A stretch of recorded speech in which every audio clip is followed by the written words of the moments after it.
هل سقوط النظام يعني سقوط الدولة يا أستاذ؟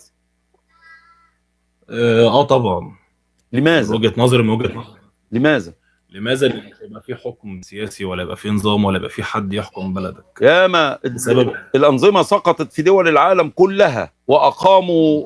فرنسا سقط فيها النظام أكثر من مرة، إنجلترا سقط فيها النظام أكثر من مرة، ألمانيا، اسمع بولندا، بس هنسمع. روسيا، أهي الآن سوريا،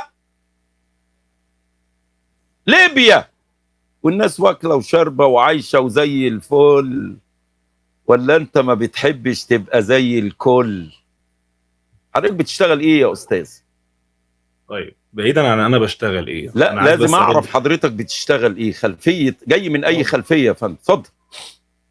بالظبط. عايز اتكلم بقى معاك. بص يا سيدي، هتتكلم معايا لما تعرفنا بنفسك يا فندم. اتفضل. قلت لك ظابط. ظابط ايه يا فندم؟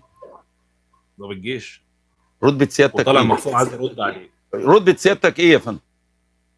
قدامك نقيب. يا استاذ انا مش شايف يا بيه، قدامي تليفونات كتير وبسات كتير. نقيب دي سلاحك يا فندم عشان نعرف بس. ما اقدرش اقول يا فندم، مقشات، ما اقدرش اقول.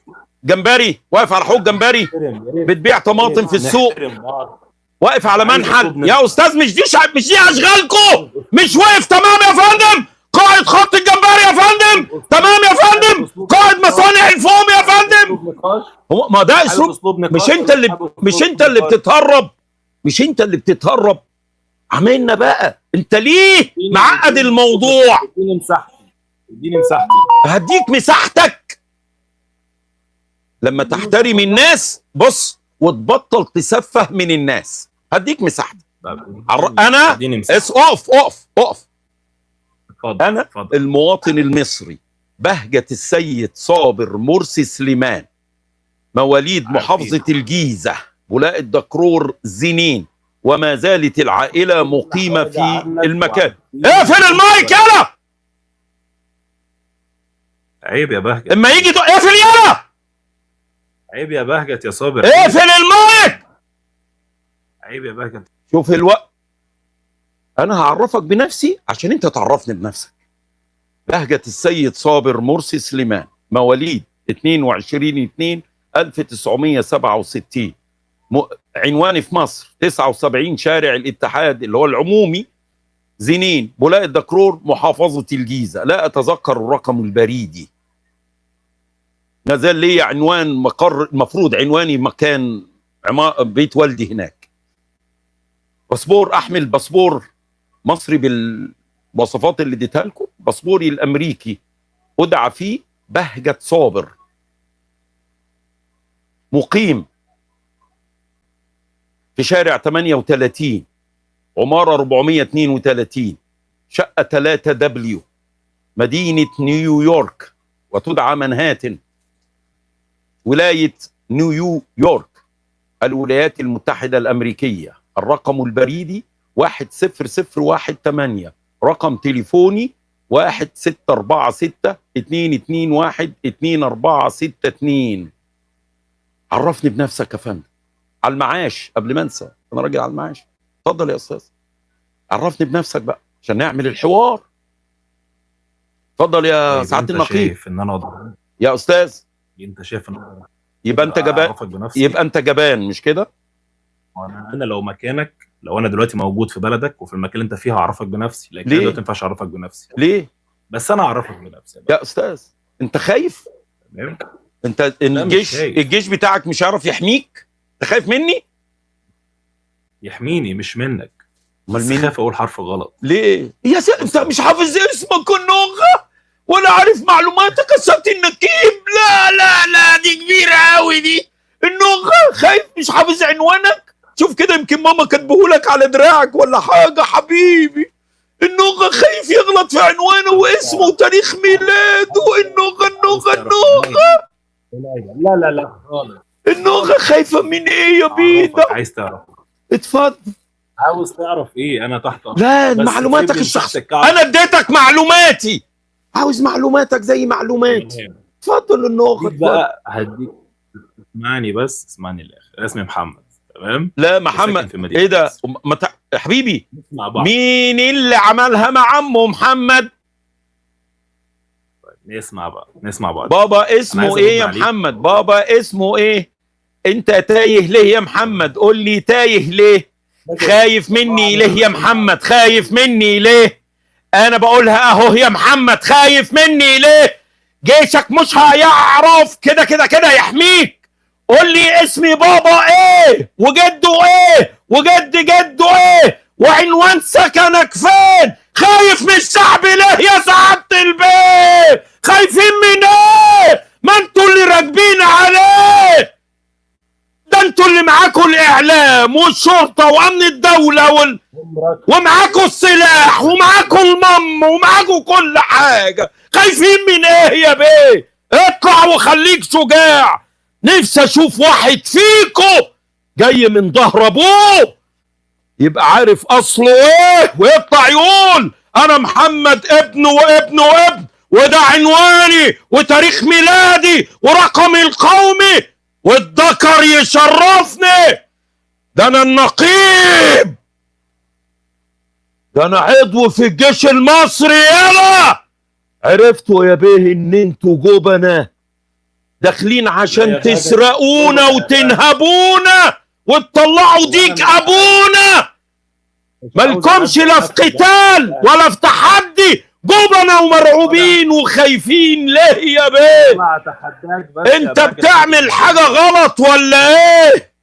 انت بتعمل حاجة غلط؟ انت عامل زي رئيسك مستخبي زي الصرصور ولا الفار، لا حد عارف بينام فين ولا ساكن فين. ارم حالك معايا يا بهجت، عيب. اخرس عمك وسيدك بهجت، اخرس يا ولد، بهجت عيب. اخرس يا ولد. احترم الحديث. عنوانك واسمك انا عرفت. اسمع يالا، انا عرفتك بمعلومات. بطاقتي الشخصيه اهي، بس عشان اهي والله بطاقتي الشخصيه والناس عارفينها.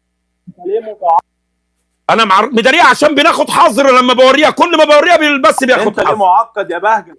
انا مش معقد. لو انت ذكر وجيشك يقدر يحميك ولا الداخليه بتاعتك تقدر تحميك، انا بقولها لك. اديني معلوماتك يا بيه. الثوره جايه خلاص وهتنزل على ركبك وهتدور على السوسته بتاعتي تفتحها لي. حميك وانت كنت تعرف ربنا يا كافر يا عبد الطاغوت يا واطي يا اكفر وانجس من انجب الوطن يا خونة الاوطان يا بائع العرض والارض يا ولاد الكلب. الدين علمك انك تغلط في الدين علمني اقتص منك واجيب رقبتك يا جبان. ده انت خايف تقول معلوماتك يا حضرة الضابط. ما عندكش معلوماتي عشان انا راجل صح. عشان انت راجل ايه؟ وعلى خلق. هو انت خايف؟ يا جدعان محدش يكتمه، ادوله فرصته. الراجل بيقول انا خايف اديك معلوماتي علشان انا على خلق. اديك معلوماتي بصفتك ايه؟ بصفتي مواطن مصري جاي احط عليك. بصفتي مواطن مصري جاي احط عليك وعلقك من رجليك واشدك من التوته يا ابن الواطي. انت اللي واطي، ما تشتمش. اخرس يا كلب في المايك عليك. لما سيدك بترد على سيدك يا كلب يا واطي يا احقر واندل وانتن من انجب ربنا. مين انتوا تعرفوا ربنا يا كلاب؟ ربنا اللي بتهدوا مساجده. اقفل على ابن الكلب الواطي ده. ربنا اللي بتهدوا مساجده يا ولاد الكلب. ربنا اللي بتعذبوا عباده وبتجوعوهم وبتقتلوهم. ربنا يا ولاد الكلب اللي خنتوا امانته وكفرتم به وتعاونتم مع قتلة الأطفال في غزة يا ولاد الكلب على النساء السكالى يا كلاب. هو ده ربنا يا ابن الكلب اللي بتخاف منه؟ هو انت يا كلب يا ابن الكلب لو كنت تعرف ربنا، لو كنتوا تعرفوا ربنا يا كلاب كنت جوعتوا العباد وشحططوهم وغرقتوهم في البحر وتوهتوهم وقتلتوهم في الصحراء. وزليتوهم في الخليج يا ولاد الكلب، وفرطتوا في النيل وفي أراضي مصر، ومشيتوا النسوان في الحرام يا كلاب. بلاش رطرطة. معلوماتك عشان اسمح لك معلوماتك تطلع تقول معلوماتك للناس. معلوماتك اسمك وعنوانك وكرنيهك. انت ادعيت انك نقيب في الجيش الخرا.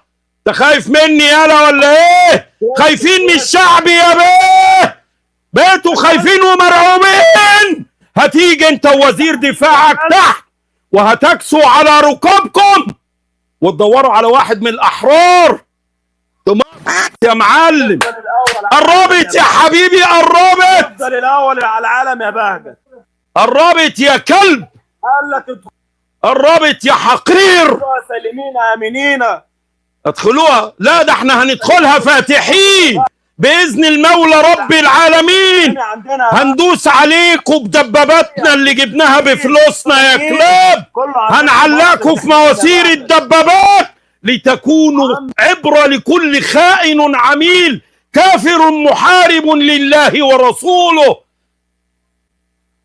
يا حقير عمك شايلهم في مصر، شايل اهلك وبلدك شايل اهل مين يا ابن الكلب؟ انت مش لسه قايل اللي بيحمينا ربنا؟ خلاص بقى اللي بيحمي اهل السيسي اللي شردهم يا ابن الكلب، اللي سجن اخواتي وولاد اخوالي وسجن اخوالي يا ابن الكلب يا واطي يا احقر من. اجري يا ابن الكلب يا جبان، اجري يا جبان. ما هو ده جيشك، ده جيش 67، ده جيش 56، ده الجيش اللي نايموه على بطنه في السودان، ده الجيش اللي حاصر اخواتي في غزة يا ابن الكلب، ده الجيش اللي تواطأ مع الاحتلال واداله الذخيرة اللي بيقتلوا بيهم الأطفال يا كلب وبيبعت له المؤن أكل وشرب يا جبان، وسرق المعونة اللي جاية لأهالينا في غزة يا ولاد الكلب، ده الجيش اللي طرد الناس من بيوتها الآمنين وشردهم في الشوارع يا ولاد الكلب، وبتدعوا أنكم من المصريين. نعم ولدتم على أرضها لكنكم أخون.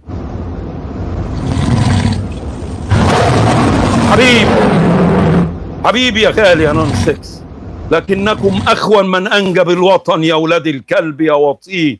فوالذي رفع السماء بلا عمد كونوا خلاياكم فيأتوا ساحفين راكعين متوسلين أن نرحمهم، وهيسلموا الخونة اللي فيهم عشان نعلقهم ليكونوا عبرة للبشرية ولكل من خان وطنه أو عاد الله ورسوله.